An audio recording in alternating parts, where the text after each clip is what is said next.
Imagine करो, एक मोहन नाम का लड़का है जो कि अभी अभी कॉलेज से ग्रेजुएट हुआ है। और कॉलेज से ग्रेजुएट होने के बाद उसने डिसाइड किया कि वो बिजनेसमैन बनना चाहता है।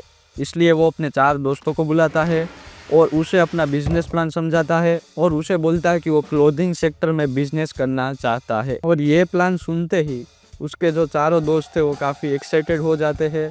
और उसके बाद ये पांचों लोग मार्केट रिसर्च किए जाते हैं।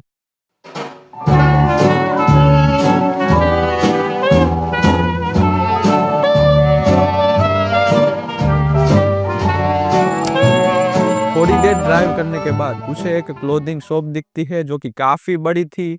और वो शॉप में डिफरेंट वेराइटी के क्लोथ्स भी अवेलेबल थे। बट उसके बाद उन्होंने काफी इंपॉर्टेंट थिंग वहां पर नोटिस की। जो कस्टमर काफी वेल्दी थे, उसे जितने भी क्लोथ अच्छे लग रहे थे वो तो बिना प्राइस देखे ही परचेस किए ही जा रहे थे। बट दूसरी तरफ जो मिडिल क्लास और लोअर मिडिल क्लास लोग थे, उसे क्लोथ्स तो पसंद आ रहे थे बट वो प्राइस देखते ही वो क्लोथ्स को छोड़ दे रहे थे। और ये जितने भी ऑब्जर्वेशंस थे वो उन्होंने एक नोटबुक में लिखे और उसके बाद वो अपने ऑफिस चले गए। ऑफिस पहुंचने के बाद उन्होंने वही अपना पुराना व्हाइट बोर्ड निकाला और सबको समझाया कि हम एक ऐसा ब्रांड लॉन्च करेंगे जो कि प्रीमियम क्वालिटी के क्लोथ्स प्रोवाइड करेगा अफोर्डेबल प्राइस के ऊपर।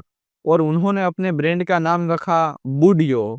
और उसके बाद मोहन इंडिया के टॉप रॉ मटेरियल सप्लायर्स के पास जाता है और उसके पास से डिफरेंट रॉ मटेरियल परचेस करता है क्लॉथ मैन्युफैक्चरिंग के लिए। जैसे कि रिलायंस के पास से वो पॉलिस्टर फाइबर लेता है और दूसरे रॉ मटेरियल जैसे कि कॉटन, वूलन, सिल्क और लिनेन दूसरे सप्लायर्स के पास से लेकर वो अपने मैन्युफैक्चरिंग हब पर पहुंचता है एंड फाइनली क्लॉथ का प्रोडक्शन स्टार्ट हो जाता है।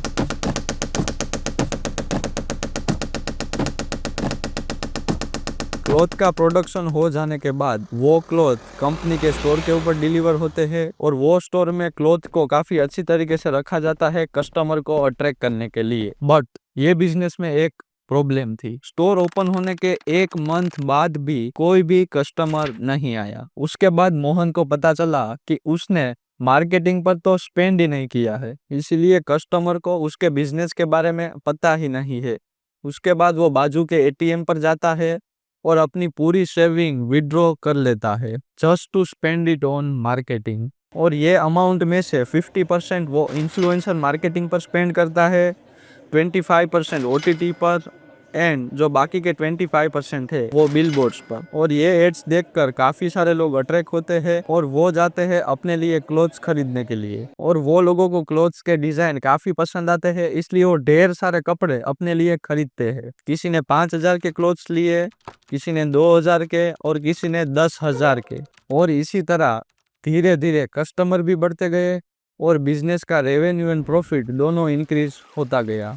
इसी वजह से 1 साल के अंदर बिजनेस के पास काफी ज्यादा केस आ गया और ये केस को मैनेज करने के लिए मोहन ने एक फाइनेंशियल मैनेजर को हायर किया जो कि ये सारे केस को कहाँ इन्वेस्ट करना है वो डिसाइड करता था। और ये फाइनेंशियल मैनेजर ने ये प्लान करना स्टार्ट कर दिया कि अब हम ये बिजनेस को कैसे और आगे बढ़ाएंगे। ये पैसे से उसने और ज्यादा स्टोर खोले और काफी सारे लोगों को हायर किया ये स्टोर्स को मैनेज करने के लिए। और धीरे धीरे ये एक पॉजिटिव लूप क्रिएट हो गया। कंपनी ने पहले एक स्टोर खोला, उससे जो रेवेन्यू हुआ उसमें से एक्सपेंस डिडक्ट करने के बाद जो पैसे बचे उससे और ज्यादा स्टोर खोले and this cycle keeps on going like a snowball.